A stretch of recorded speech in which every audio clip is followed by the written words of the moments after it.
जो international platform है और ट्रेडिंग प्लेटफॉर्म है क्रिप्टो करेंसी के लिए। जिस तरह से हम लोग भारत में रहते हैं और हमें अगर शेयर बाज़ार में ट्रेडिंग करनी है तो हमें बीएससी एनएससी में अकाउंट चाहिए, कोई ना कोई ट्रेडिंग अकाउंट चाहिए। फिर वो शेयर खान में खोल लो आप, फिर वो एंजल ब्रोकिंग में चले जाओ, मोतीलाल ओसवाल में चले जाओ, या जियोजीत पारिबा में चले जाओ, किसी में भी चले जाओ, आपको काफ़ी सारे ऑप्शंस मिल जाएंगे जहाँ पे आप लोकल ट्रेडिंग कर सकते हैं और शेयर्स खरीद सकते हैं, बेच सकते हैं। इसी तरह से जब आपको क्रिप्टो खरीदना होगा तो आपको जिस बाज़ार में जाना पड़ेगा उस बाज़ार का नाम है बाइनेंस। तो ये बाइनेंस बहुत बड़ा बाज़ार है और इंटरनेशनल मार्केट है, और अगर इस इंटरनेशनल मार्केट में आपने रजिस्ट्रेशन किया है तभी आप चीज़ें कर पाएंगे।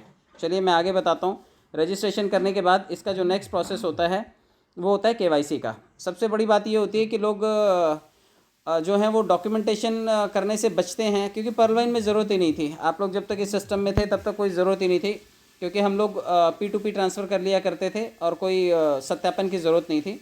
लेकिन जब से हम लोग क्रिप्टो के बारे में जानना शुरू कर रहे हैं तब से सबसे बड़ी चीज़ है केवाईसी। तो केवाईसी का मतलब क्या है? केवाईसी का मतलब होता है अपने ग्राहक को जानो। संक्षिप्त शब्द है ये केवाईसी का, नो योर कस्टमर का।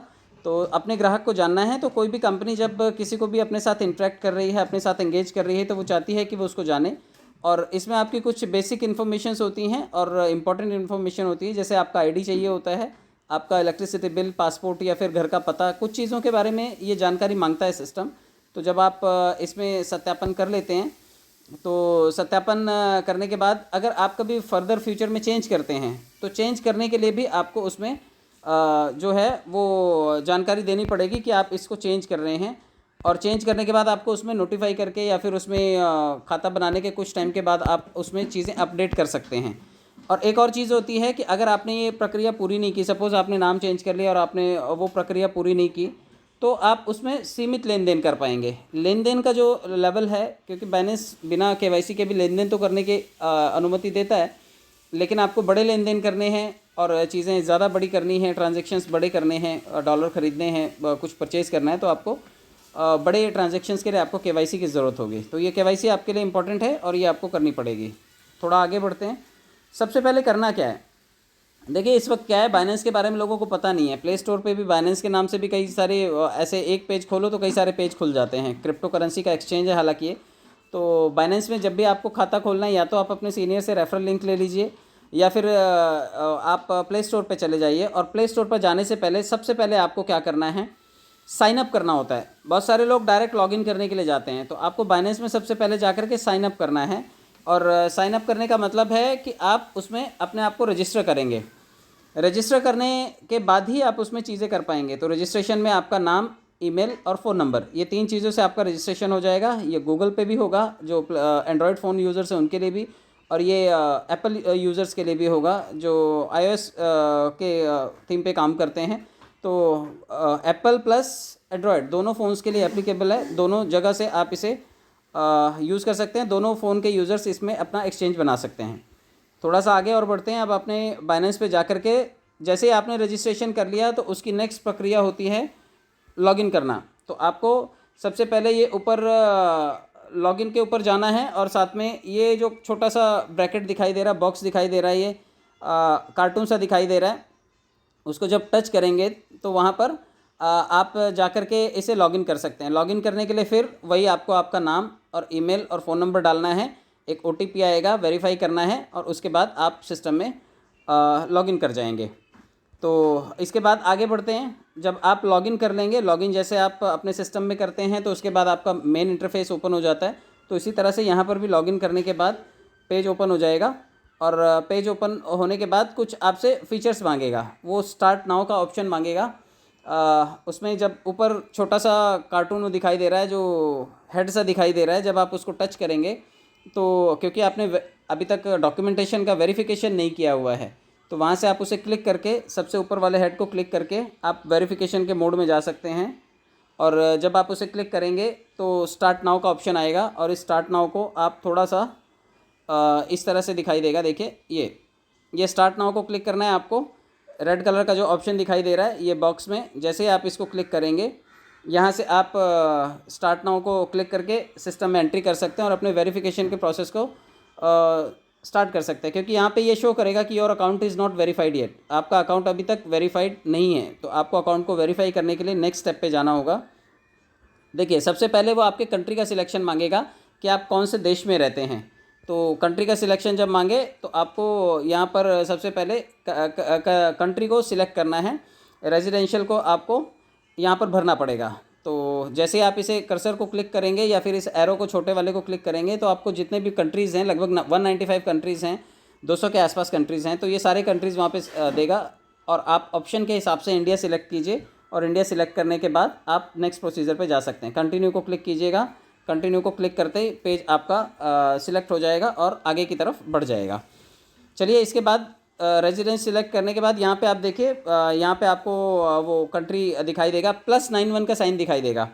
+91 इंडिया को रिप्रेजेंट करता है, तो यहाँ पर +91 प्लस इंडिया लिखा होगा यहाँ पर, तो उसको क्लिक कर दीजिएगा। और उसको क्लिक करने के बाद आपका ये कंट्री वाला ऑप्शन पूरा हुआ। कंटिन्यू के ऊपर क्लिक कीजिएगा और आगे बढ़ जाइएगा आप। ये सिस्टम आपको आगे की तरफ लेकर के जाएगा, और आगे आने के बाद आप देखिए यहाँ पर आइडेंटिटी वेरिफिकेशन मांगेगा। आइडेंटिटी वेरिफिकेशन का मतलब है कि आप जो पहचान पत्र जो हम यूज़ करते हैं, यानी कि जो हम या तो आप ड्राइविंग लाइसेंस या फिर पासपोर्ट या फिर गवर्नमेंट की तरफ से इशू किया हुआ कोई भी आईडी यहाँ पर आप एग्जीक्यूट कर सकते हैं। और जैसे ही आप इसमें डालेंगे तो ये आपको कंटिन्यू का ऑप्शन देगा, और कंटिन्यू का ऑप्शन आने के बाद आपको नीचे की तरफ जाना है, क्योंकि आपने डॉक्यूमेंटेशन के लिए वहाँ पर क्लिक किया है। तो ये डॉक्यूमेंटेशन में आपका गवर्नमेंट आईडी और फुल साइज़ का उसका जो है वो फ़ोटो होना चाहिए, और साथ में रीडेबल होना चाहिए, इमेज साफ़ सुथरी होनी चाहिए, ये सभी चीज़ें उसमें दिखाई देनी चाहिए। तो यहाँ पे अपलोड करनी है फ्रंट और बैक फ़ोटो। तो आप देखिए, सबसे पहले यहाँ पे फ्रंट डॉक्यूमेंट अपलोड करना है। फ्रंट डॉक्यूमेंट का मतलब है जब आप आधार कार्ड रखते हैं तो उसका फ्रंट और बैक होता है। एक तरफ आपका फ़ोटो होता है, नाम होता है, डेट ऑफ बर्थ होता है, ये कुछ चीज़ें होती हैं, और बैक साइड पे एड्रेस होता है। तो फ्रंट पेज पे आपको जो है वो सिर्फ़ और सिर्फ आपका जो फ्रंट आधार कार्ड का है वो रखना है फ़ोटो। टेक फ़ोटो के ऊपर क्लिक करना है, वो आपकी फ़ोटो खींच लेगा। फ़ोटो क्लियर होनी चाहिए। और यहाँ पर बहुत सारे लोगों की फ़ोटो जो डॉक्यूमेंट्स हैं वो वेरीफाइड नहीं होते हैं, और उसका सबसे बड़ा रीज़न ये है कि वो लोग डिजिटली फ़ोटो को उसमें लोड करते हैं। आपको डिजिटली फ़ोटो यूज़ नहीं करनी है, मतलब मोबाइल में फ़ोटो खींच करके रखा हुआ है वो नहीं लेगा ये कैमरा। ये बाइनेंस का फ़ीचर उसको डिटेक्ट कर लेता है कि ये इन्होंने डिजिटल वर्जन यूज़ किया हुआ है। आपको डिजिटल वर्जन नहीं यूज़ करना है, आपको फिजिकल कार्ड लेना है, वो टेबल पे रखिए, ज़मीन पे रखिए, उजाले में रखिए, और वहाँ से फ़ोटो खींचना है। फ़ोटो खींचिए और अपलोड कीजिए। सेकंड ऑप्शन में आपको ये बैक का फ़ोटो जो आपके आधार कार्ड पे जो एड्रेस है, एड्रेस वाला फ़ोटो यहाँ पर आपको एग्जीक्यूट करना है। तो आपको ये आधार कार्ड वाला फ़ोटो यहाँ पर लगा दीजिएगा, और उसके बाद टेक फ़ोटो को क्लिक कीजिएगा, वो फ़ोटो भी ले लेगा, सबमिट कर दीजिएगा। अब उसके बाद आता है आइडेंटिटी वेरिफिकेशन। आइडेंटिटी वेरिफिकेशन का मतलब है कि आपने एक डॉक्यूमेंट तो दे दिया, अब आपको अपना सेल्फ़ी भी देना होगा। जितने लोग भी सेल्फ़ी स्टाइल में रखते हैं, थोड़ा सा टेढ़े होकर के, मतलब पाउट दे करके या फिर बहुत ज़्यादा आड़े टेढ़े चेहरे बना करके वो देंगे, तो वो ये नहीं लेगा। आपको सेल्फ़ी लेते वक्त थोड़ा सा ध्यान रखना है कि आपको सेल्फ़ी क्लियर लेनी है, और क्लियर सेल्फ़ी उजाले में होनी चाहिए, स्टाइल में नहीं होनी चाहिए। तो आप उजाले का इस्तेमाल कीजिए, लेकिन स्टाइल की ज़रूरत नहीं है। यहाँ पे फ़ोटो खींचेगा आप अपना, और ये जैसे ही आप ये फ्रंट फ़ोटो जो है अपनी इसमें अपलोड करेंगे, उसके बाद कंटिन्यू को प्रेस कर दीजिएगा। ये आपके फ्रंट फ़ोटो को भी ले लेगा, आपका फेशियल रिकॉग्निशन ये आपका सेल्फ़ी हो जाएगा, और उसके बाद कंटिन्यू को क्लिक कीजिएगा। अब उसके बाद आपको फेस वेरिफिकेशन पूरा करने के लिए कहेगा। फेस वेरिफिकेशन में आपको कुछ चीज़ें ध्यान रखनी है कि कई सारे लोग जो थोड़ा सा अभी जो 40 प्लस हैं, उन लोगों के साथ दिक्कत ये है कि कई लोगों की आंखों पे चश्मा लगा हुआ है। लेकिन बाइनेंस क्या बोलता है कि आपको हैट नहीं पहननी है, आपको कोई भी ग्लासेस नहीं पहनने हैं, आपको कोई भी फ़िल्टर्स नहीं यूज़ करने हैं, और आपके यहाँ पर इनफ लाइटिंग होनी चाहिए। तो ये 4 चीज़ें होनी चाहिए। आपको चश्मा वश्मा हटा करके ही सेल्फ़ी लेनी पड़ेगी, और ये सेल्फ़ी नहीं होगी, ये फेशियल रिकॉग्निशन होगा। फेशियल रिकॉग्निशन का मतलब ये आपको कई सारे चेहरे बनाने के लिए बोलेगा। ये कहेगा दाएं करो गर्दन, बाएं करो गर्दन, नज़दीक लाओ गर्दन, पीछे लेकर के जाओ, आंखें झपकाओ, थोड़ा सा गाल फुगाओ। तो ये सारी चीज़ें आपको ध्यान में रखनी हैं, और ये चीज़ें करने के बाद ये आपको कंटिन्यू के ऊपर प्रेस कर देना है, और ये आपके इस फेस रिकॉग्निशन वाले ऑप्शन को भी स्वीकार कर लेगा। और फेशियल रिकॉग्निशन होने के बाद ये आपको बोलेगा कि भाई ये कंप्लीट हो चुका है, और वहाँ पे आपको वेरिफिकेशन फेल्ड का ऑप्शन दिखाएगा। वेरिफिकेशन फेल्ड का दिखाने का मतलब ये है कि वो भाई 5 मिनट तक चेक करेगा कि आपने जो डॉक्यूमेंट लोड किए हैं वो वेरीफाइड हैं या नहीं हैं, ओरिजिनल हैं या नहीं हैं। वो चेक करने के बाद फिर ये वहाँ से चीज़ों को कैंसिल कर देगा और आपको वेरीफाइड का ऑप्शन दिखाई देने लगेगा। तो ये छोटा सा प्रोसेस था। और इसमें एक चीज़ का और लोग भूल जाते हैं ध्यान रखना कि ये बाइनेंस की जो प्रक्रिया है ना, ये थोड़ा सा पीसफुल होकर के आपको करनी है। 1-2 बार हो सकता है रिजेक्ट कर दे आपकी बात को, आपके फेशियल रिकॉग्निशन को, आपके आधार कार्ड के फ़ोटो को, तो आपको रिपीट लोड करना है। लेकिन प्रतिदिन 10 बार तक ये लिखा हुआ है, देखिए कि प्रतिदिन सिर्फ 10 बार तक आप इसको अप्रोच कर सकते हैं।